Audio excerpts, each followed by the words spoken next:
Hello, everybody. Michael Palacci here with Digital Marketing in 60 Seconds or Less. Let's do this. Today on episode 30, we'll talk about your Google review link and your Google short name. Google provides us with an easy way to share our Google review link with our customers. When you open your Google My Business account homepage, look for the card that says Get More Reviews.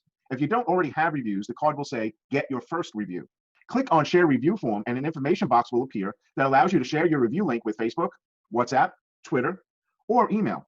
You also have the option of copying your unique link. If you have already set up a short name for your business, you will have a vanity link that includes your short name.